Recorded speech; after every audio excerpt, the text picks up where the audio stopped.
ഋഷഭ് പന്തും സഞ്ജു സാംസണും ഇന്ത്യയുടെ high talented wicket കീപ്പർമാരാണ്. ഈ രണ്ടുപേരെയും വെച്ച് കമ്പാരിസൺ തുടങ്ങിയിട്ട് കുറെ കാലമായി.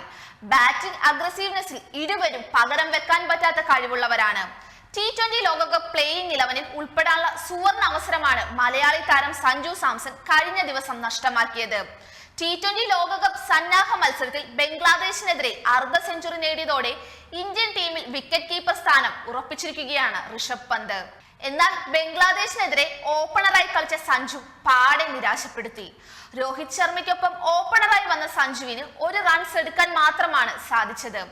6 പന്തുകൾ നേരിട്ട താരം ഷൊറീഫുൽ ഇസ്ലാമിന്റെ പന്തിൽ വിക്കറ്റിന് മുന്നിൽ കുടുങ്ങുകയായിരുന്നു. എന്നാൽ മൂന്നാമനായി ക്രീസിലെത്തിയ പന്ത് അവസരം ശരിക്കും ഉപയോഗപ്പെടുത്തി. പന്തിന്റെ ഇന്നിംഗ്സിന്റെ കരുത്തിൽ 182 റൺസാണ് ഇന്ത്യ അടിച്ചെടുത്തത്.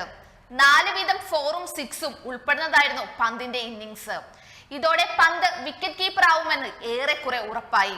32 പന്തിൽ നിന്ന് 4 വീതം 6ഉം 4ഉം അടക്കം 53 റൺസ് എടുത്ത ഋഷഭ് പന്താണ് ഇന്ത്യയുടെ ടോപ്പ് സ്കോറർ. സന്നാഹ മത്സരമായതിനാൽ തന്നെ പന്ത് പിന്നീട് റിട്ടയർഡ് ഔട്ടായി മടങ്ങുകയായിരുന്നു. രോഹിത് 19 പന്തിൽ 23 റൺസ് എടുത്തപ്പോൾ 6 പന്തുകൾ നേരിട്ട സഞ്ജു 1 റൺസ് മാത്രമാണ് എടുത്ത് പുറത്തായത്. 18 പന്തിൽ നിന്ന് 31 റൺസ് എടുത്തെങ്കിലും സൂര്യകുമാറിന്റെ ഇന്നിംഗ്സിൽ ഒരു 6 പോലും ഉണ്ടായിരുന്നില്ല. 16 പന്തിൽ നിന്ന് 14 റൺസ് എടുത്ത ശിവൻ ദുബൈക്ക് IPL-ലെ വെടിക്കെട്ട് ആവർത്തിക്കാനായില്ല. എന്നാൽ 23 പന്തിൽ നിന്ന് 4 6ഉം 2 4ഉം അടക്കം 40 റൺസോടെ പുറത്താകാതെ നിന്ന ഹാർദിക് പാണ്ഡ്യ മികച്ച പ്രകടനം പുറത്തെടുത്തു. ഇപ്പോൾ പന്തിനെ പിന്തുണച്ച് രംഗത്ത് വന്നിരിക്കുകയാണ് മുൻ ഇന്ത്യൻ താരവും കമന്റേറ്ററുമായ സുനിൽ ഗവാസ്കർ. വിക്കറ്റ് കീപ്പിംഗ് കഴിവുകൾ താരതമ്യം ചെയ്താൽ സഞ്ജുവിനേക്കാൾ മികച്ച വിക്കറ്റ് കീപ്പർ ഋഷഭ് പന്താണെന്ന് ഞാൻ പറയും.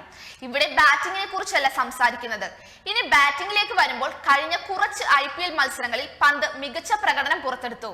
മറുവശത്ത് സഞ്ജു സാംസൺ IPL സീസൺ മികച്ച രീതിയിൽ ആരംഭിച്ചു.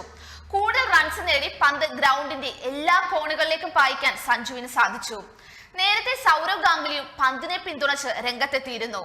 വിക്കറ്റ് കീപ്പറായി ഋഷഭ് പന്തിനെയാണ് ഇന്ത്യ കളിപ്പിക്കേണ്ടതെന്നും ഗാംഗുലി അഭിപ്രായപ്പെട്ടു. നന്നായി കീപ്പ് ചെയ്യുന്ന പന്ത് സ്പെഷ്യൽ ടാലന്റ് ആണെന്നും പന്തിന്റെ ബാറ്റിംഗ് മികവ് ടീമിന് ഗുണം ചെയ്യുമെന്നും ഗാംഗുലി പറഞ്ഞിരുന്നു. ഇന്ന് രാത്രി 8 മണിക്കാണ് നീലപ്പടയുടെ ആദ്യ മത്സരം. അയർലൻഡാണ് എതിരാളി. ജൂൺ 9 നടക്കുന്ന 2ാം അംഗത്തിൽ ചിരവൈരികളായ പാകിസ്ഥാനെ ഇന്ത്യ നേരിടും. അമേരിക്കയും കാനഡയുമാണ് ലോകകപ്പിന്റെ ആദ്യഘട്ടത്തിൽ ഇന്ത്യയുടെ മറ്റ് എതിരാളികൾ. You are watching India's first NGO television, Malanadu TV India.